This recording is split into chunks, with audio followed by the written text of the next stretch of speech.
building each truck, and another $75,000 per truck on yearly maintenance and repair. Well, there's a lot more to it than just a big truck out there doing a show. There's a lot of behind-the-scenes stuff. We work here every day. We're in charge of taking care of all the Bigfoot trucks to make sure that they do a show every week and do a good job of the show. There's no letting a truck go without having it fully checked out first. It has to be done right, and it has to be ready for a show. The engines are a lot more complicated, of course, with the supercharger on it, and then we've got a lot of extra electrical parts. We've got extra lights, the tilt hood, the power hood, the rear steering that a normal truck wouldn't have. And there's a lot of extra stuff on there. There's onboard air compressor on the trucks. We've got the steering beefed up to handle the size of the tires because of normal steering and won't take the stress of the tires. And also, the suspension and the axles are stronger. Brakes on them, we have enough brakes to make these trucks stop, where a stock truck with just big tires doesn't have enough braking power to stop once you get those tires rolling. And you just have to try to make everything work together. You can't just put on big tires and go, because there's a lot more to it than that. The trucks have changed quite a bit from what we were doing 8 years ago with the trucks, so we've never even thought of the things. Even things that we're doing now, a year ago we thought we couldn't do. We've just tried to improve them and try different things, and if something doesn't work out, we'll go back and fix it to make it work and do what he wants to do. Bob has a lot of ideas and a lot of things he tries to get done, and that's my job, to make sure that they will do what he wants to, no matter how far-fetched it might seem at the time. And it's all Bigfoot tonight. Don Maple's having problems. He can't even get close, but a beautiful job. Jim Kramer takes home another win for Bigfoot. The end result of all the mechanical work is another winning performance by the Bigfoot team. And while the drivers and trucks receive all of the glory and attention, it is nothing short of a team effort which allows Bigfoot to emerge victorious 98% of the time. That's quite a record, especially considering there are now somewhat of a neighborhood of 200 oversized, souped-up monsters competing on the racing circuit these days. With so many trucks on the road, the competition is fierce.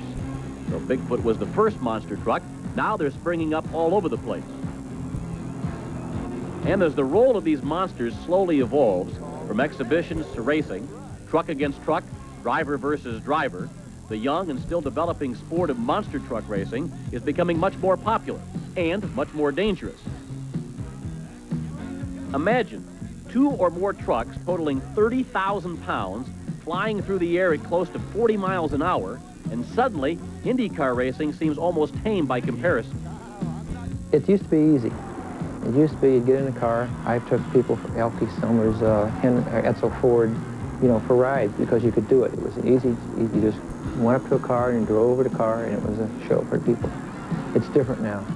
Now you have to have helmets on. You've got to have fire suits. You've got to have good seat belts and a partial helmet or shoulder harness, because you're hitting the cars and you're flying over the cars, and you come down, it's brutal. I've come back with bloody noses. I've got a lot of my drivers have stiff necks. One of the drivers pulled a bunch of ligaments in his arm. They've hurt their back.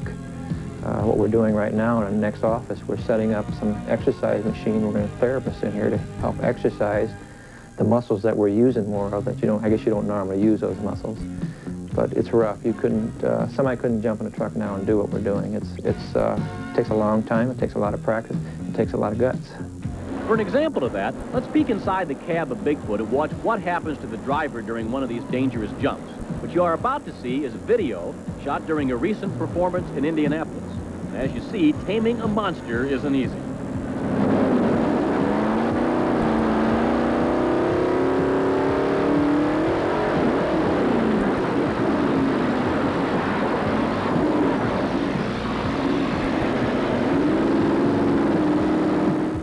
When you're out here racing this truck, you're concentrating so heavily on so many things. Trying to take this information and try to make the right move with the truck. You really don't have time, so to speak, to be scared. All right? I had a mishap with the truck. I almost rolled it over once. It didn't bother me at the time. Now, later on, when I reflected back on it, when I had time to reflect back on what happened, what could have happened, sure, I got scared. When you're driving the truck, there's really no time, or I haven't found there's time to even be scared. One of the reasons that Bob Chandler and his team go through the time and expense of videotaping their drivers and trucks is to see how safety features can be improved. By studying tapes like this, they gain insight into the potential hazards of driving the vehicles. In fact, Chandler and his drivers have taken a